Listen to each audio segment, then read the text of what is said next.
Well, hello everyone, Texie88 here and welcome to another board game related video. And this time we're taking a look at another HeroQuest expansion pack. This is the second expansion to ever be released for HeroQuest, both in its 1989 incarnation and the Avalon Hill 2021 re-release. And this time, as you can see, this particular expansion pack is called Return of the Witch Lord. And again, worth mentioning, this is, as I said, an expansion, so you must have the core HeroQuest game in order to play it. You cannot use this by itself. So here's the box it came in, and looking on the other side, as with Keller's Keep, there's another bit of a blurb as to the general idea of what you're trying to do if you're playing as a hero in the Return of the Witch Lord quest pack.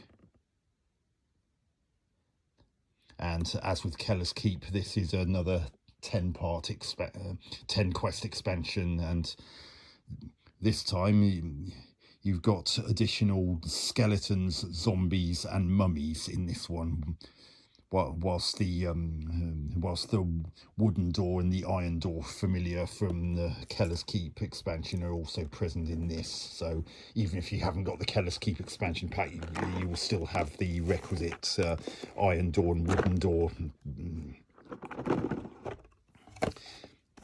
And here's the quest book. As with Keller's Keep, despite the name, it's not just a quest book. It also has some pages outlining what's new to the expansion that wasn't in the base game, and you can get some bits that overlay on parts of the map, on parts of the game board. This one, as you probably guessed, due to its size, if you're familiar with the HeroQuest main board, only one room on the board is big enough to house that particular overlay, and that's simply a floor overlay that you put over the top of that particular room once discovered. And you've got coffins in this one, and as you can see, they're things that might contain treasure, but they might also contain one of the undead creatures that are in this expansion.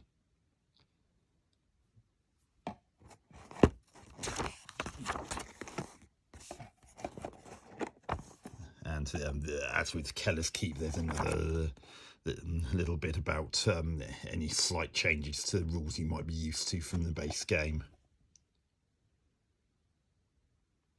as well as the usual message from Mentor before going on to the pages that contain the actual quests. And the contents of the box, you've got some artifact cards that simply mix up with the with what's there. Same goes for equipment.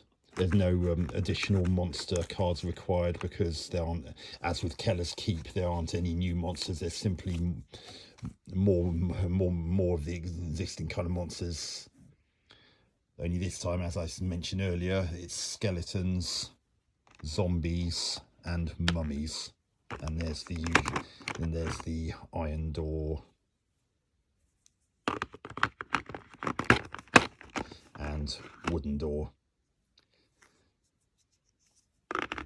As with the Keller's Keep expansion, many of the quests would start at with the heroes starting at the iron door and having to try and find the wooden door so they know where they need to go once they've resolved the quest, assuming that simply getting to the wooden door and exiting through it isn't in itself the quest.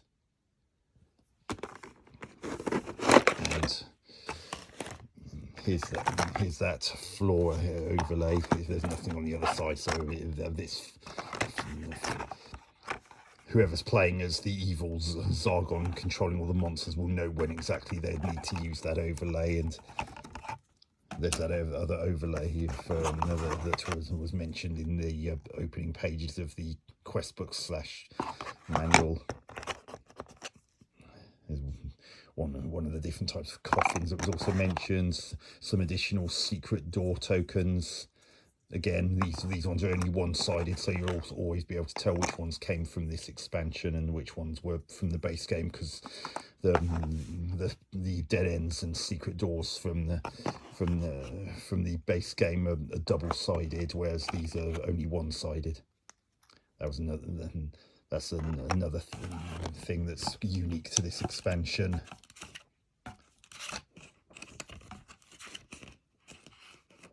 Yeah, death mist is and another coffin. Again, that's pretty much it for this expansion. I mean, part of me is wondering whether people might have been even more underwhelmed with the Return of the Witch Lord than they were with Keller's Keep, simply because these undead creatures really aren't a huge amount of threat compared to the goblins, orcs, and abominations from Keller's Keep. If for no other reason, the creatures in the Keller's Keep expansion can move pretty fast. I mean, the goblins can move up to 10 spaces, with orcs up to 8, and abominations up to 7.